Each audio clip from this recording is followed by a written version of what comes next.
अस्सलाम वालेकुम वरहमतुल्लाहि वबरकातुह। कुछ दिन पहले मैंने एक वीडियो देखी जिसमें स्पेशल सर्विसेज ग्रुप के लिए कमांडो ट्रेनिंग दी जा रही थी। ये वीडियो कमांडो ट्रेनिंग के मुख्तलिफ सेशंस पर मुश्तमिल थी जिसमें मुख्तलिफ मनाजिर को दिखाया गया था। इसमें दिखाया गया था कि कैसे मुख्तलिफ मराहिल से गुजर कर ये अफराद बिल आखिर कमांडो बनते हैं। मेरे लिए तो ये सारे मनाजिर देखना निहायत मुश्किल हो रहा था। मैंने एक मंजर में देखा कि कैसे वो नौजवान अपनी ताकत से ज्यादा अपनी पीठ के ऊपर बोझ उठाकर अपनी मंजिल की तरफ भागते हुए रवां दवां थे। एक और मंजर में उनको बगैर किसी गलती के, बगैर किसी जुर्म के उनको मारा और पीटा जा रहा था। इस सख्त ट्रेनिंग के दौरान उनको कई कई दिन भूखा और प्यासा रखा जाता था, बल्कि यहां तक कि उनको नींद भी नहीं करने दी जाती थी। एक मंजर में मैंने देखा कि वो एक रोप यानी एक रस्सा अपने हाथ में पकड़े एक लाइन में चल रहे थे और चलते चलते सो रहे थे क्योंकि उनकी नींद पूरी नहीं हो रही थी। इन मनाजिर में मैंने उन्हें 10,000 फुट की बुलंदी पर से एरोप्लेन के अंदर से हवा में जंप करते हुए, इसी तरीके से पानी में गोते खाते हुए और कई और जगह पर अपनी जिंदगी की बका की जंग लड़ते हुए देखा। मगर मेरे लिए दो चीजें बहुत हैरान कुन थीं। पहली बात तो ये कि ये कोर्स करने वाले सारे वॉलंटियर्स थे, यानी उन्होंने वॉलंटियरली इस कोर्स को ज्वाइन किया था और अपनी मर्जी से इसको कंटिन्यू कर रहे थे। अगर उनमें से कोई कहीं थक जाता और वो चाहता कि मैं इस कोर्स को छोड़ दूं, तो जो ही हैंड्स अप करता या हाथ खड़े कर देता तो उसको उस कोर्स को छोड़ने की वहीं इजाजत दे दी जाती। मगर वो सारे इस कोर्स को कंटिन्यू किए हुए थे। और दूसरी हैरान कुन बात यह थी कि मैंने उनमें से किसी को भी रिएक्ट करते नहीं देखा। मैंने उनमें से किसी को भी चीखते, चिल्लाते, रोते हुए नहीं देखा। उनमें से कोई एक भी नहीं था कि जो इस दौरान अपने हाथ बांध के आगे से ये कह रहा हो कि मुझे ये सजा क्यों दी जा रही है, मेरे ऊपर ये जुल्म क्यों किया जा रहा है। बल्कि वाज़े उनके चेहरों से नजर आ रहा था कि उनके सामने एक कोई बहुत बड़ा मकसद है और वो उस मकसद तक पहुंचने के लिए ये सारी चीजों को बखुशी अपने जिस्म पर सहते चले जा रहे हैं। वो सब ये जानते थे कि जब तक हम इन मराहिल से कामयाबो कामरान आगे नहीं बढ़ेंगे, तब तक हम कमांडो फोर्स ज्वाइन करने के एलिजिबल नहीं होंगे और तब तक हमारे अंदर एक कमांडो की अहलियत और सलाहियत भी पैदा नहीं होगी। वो सब ये जानते थे कि उनके साथ होने वाला ये सारा सलूक ना तो उनके ऊपर जुल्म है और ना ही उनके लिए सजा,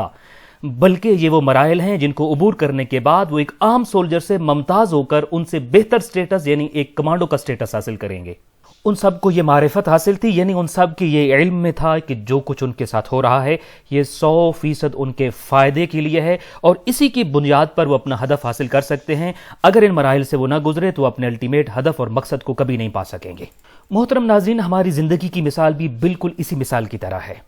हम अपनी ज़िंदगी में मुख्तलिफ मराहिल पे मुसीबतें, आजमाइशें, इम्तिहानात और इब्तलात को देखते हैं। कभी तो ऐसा होता है कि जैसे अभी आप स्क्रीन देख रहे हैं कि एक से ज़्यादा मुसीबतें हमारे ऊपर आन बसेरा करती हैं और हमें उस दौरान अगर कोई ये कहता है कि मसाइब में आपने घबराना नहीं है बल्कि मुसीबत में, इम्तिहान में, आजमाइश में सब्र करना है, तो हमारा फौरी रिएक्शन ये होता है कि मुसीबत में भला सब्र कैसे हो सकता है। और हम इन हार्डशिप्स के अंदर से, इन मुश्किलात के अंदर से how can we drive player out of it.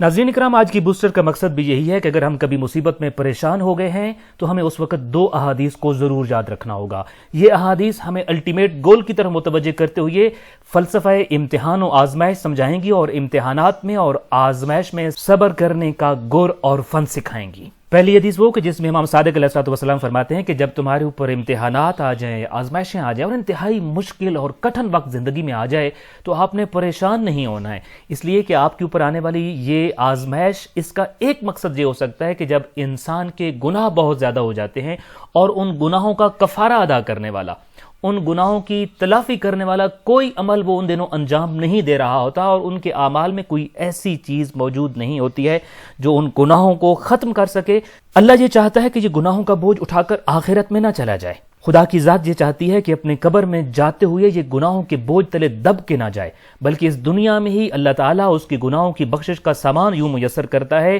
कि उसको दुनिया के हुज़्न और गम में मुब्तला कर देता है, लियुकफ्फिरा बिही, ताकि उसके गुनाहों की यहीं तलाफी हो जाए। अब जरा ये सोचिए कि वो मुसीबत और वो इम्तिहान और वो आजमाइश जो दुनिया में इसलिए आई है ताकि मेरे गुनाहों को यहीं तलफ कर दे और मुझे अगली मंजिल यानी मंजिल कब्र और बरज़ख और आखिरत की तरफ जाते हुए इन गुनाहों का बोझ ना उठाना पड़े, तो उसको मैं मुसीबत समझूंगा या अपने लिए करम? इस पर मैं वावेला करूंगा, चीखूं चिल्लाऊंगा, या फिर हमें एक अल्टीमेट मकसद और एक बहुत बड़े गोल की तरफ और अल्टीमेट गोल की तरफ तवज्जो करते हुए इस चीज को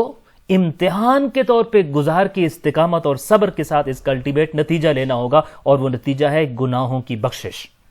اگر یہ حدیث ہمیں یاد رہی تو خداوند متعال سے شکوہ شکایت کرنے کی بجائے وہ کمانڈو کورس کرنے والے اس ایگزامینی کی طرح ہم بھی اگلے گول، اگلے مقصد، اگلی منزل کی طرف متوجہ ہوں گے اور ان مشکلات کو بغیر شکوہ کیے، بغیر چیخے چلائے اور بغیر کوئی کمپلین کیے یقینی طور پر اپنی اگلی منزل کے لیے ایک زینہ سمجھیں گے، ایک سیڑھی سمجھتے ہوئے بخوشی برداشت کریں گے اور اس میں استقامت دکھائیں گے۔ تو امام صادق علیہ الصلوۃ والسلام کے اس فرمان کا مفہوم یہ ہوا کہ جب ہمارے اوپر مصائب، امتحانات آ جاتے ہیں تو اس میں صبر یہ سوچ کر کرنا ہے کہ یہ مصائب اور آزمائشیں یقیناً کہیں نہ کہیں میری بہتری کے لیے ہیں اور مصلحتاً میرے اوپر نازل کی گئی ہیں، اور ان کے آخر میں اگر میں کامیاب ہوا تو یقیناً میں گین کروں گا، الٹیمیٹلی میں ریسیونگ اینڈ پہ ہوں گا۔ اور وہ دوسری حدیث جو ہمیں امتحانات کے لمحات میں اور ابتلاءات کے اوقات میں یاد رکھنی چاہیے وہ بھی امام صادق علیہ الصلوۃ والسلام سے منقول ہے۔ آپ نے اپنے اصحاب کے درمیان بیٹھ کر یہ حدیث ارشاد فرمائی تھی اور ان اصحاب میں سے ایک صدیر یا سدیر وہاں موجود تھے، تو آپ علیہ الصلوۃ والسلام نے اپنے اصحاب کو بتایا کہ تم جانتے ہو کہ ہم لوگ کیوں مصائب کا شکار ہوتے ہیں، کیوں آزمائے جاتے ہیں، کیوں امتحانات ہماری زندگی میں نازل ہوتے ہیں؟ تو آپ نے فرمایا ان اللہ اذا احب عبدا غتہ بالبلاء غتہ، یعنی جب اللہ یہ چاہتا ہے کہ اپنے کسی بندے کو اپنا قرب عطا کرے، اپنے کسی بندے کو اپنا دوست بنائے، اپنے بندے کو اپنے محبوب کی لسٹ میں درج کر دے، تو کیا کرتا ہے؟ اس کو آزمائشوں کے دریا میں غوطہ زن کر دیتا ہے، وہ آزمایا جاتا ہے، ابتلاءات میں ڈالا جاتا ہے۔ اور پھر آپ نے فرمایا وَإِنَّا وَإِيَّكُمْ يَا صَدِيرُ لَنُصْبِحُ بِهِ وَنُمْسِي، اے صدیر ہم اور تم صبح اور شام اسی حالت میں کرتے ہیں کہ ہم آزمائشوں کے دریا میں غوطہ زن رہتے ہیں۔ امام صادق علیہ الصلوۃ والسلام کے ان دو فرامین کی روشنی میں ہمیں یہ اپنے آپ کو ذہن نشین کرانا ہوگا کہ حضرت یوسف علیہ الصلوۃ والسلام کو عزیز مصر بننے سے پہلے مصر کے بازاروں میں بکنا پڑا، اسی عزیز مصر کے محل میں اس کے غلام کے طور پر وہاں رہنا پڑا، بہت بڑے الزام کو سہنا پڑا، اور پھر ایک وہ وقت آیا کہ آپ اس محل کو چھوڑ کر ایک قید خانے میں قید بمشقت کے لیے منتقل کر دیے گئے۔ مگر ان کا کمال یہ تھا کہ انہوں نے ہائر گڈ سے اپنے فوکس کو ہٹنے نہیں دیا، خدا سے اپنے توکل اور بھروسے کو ٹوٹنے نہیں دیا۔ انہوں نے اس امتحان اور آزمائش کو صبر کے شکنجے میں دے کر اپنی کنٹرول میں رکھا،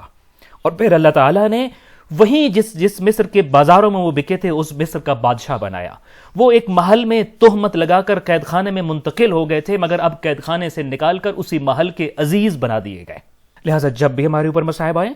ابتلاءات آئیں، پریشانیاں آئیں، تو ہمیں دو باتیں یاد رکھنی، اور یہ دونوں امام صادق علیہ الصلوۃ والسلام کے فرامین کی روشنی میں۔ پہلی بات یہ کہ مصیبت میں ہمیں یہ یاد رکھنا ہے کہ یا تو یہ میرے گناہوں کی تلافی کے لیے آئی ہے، یا پھر مجھے کسی ہائر گڈ کی طرف، کسی اور بڑی منزل اور رتبے کے اوپر اللہ تعالیٰ کی ذات فائز کرنا چاہتی ہے، اور میرے اوپر اب ہارڈ شپس اور امتحان اور مصیبتیں اس نے بھیجی ہیں، لیکن اگر میرا فوکس اس بڑے رتبے کے اوپر اور اس ہائر گڈ کے اوپر رہا اور میں نے خالق کائنات کے سامنے اس امتحان کو کامیابی سے گزار لیا، تو یقینی طور پر اس سے بڑی منزل، اس سے بڑا رتبہ اور اس سے بڑا سٹیٹس میرا منتظر ہوگا۔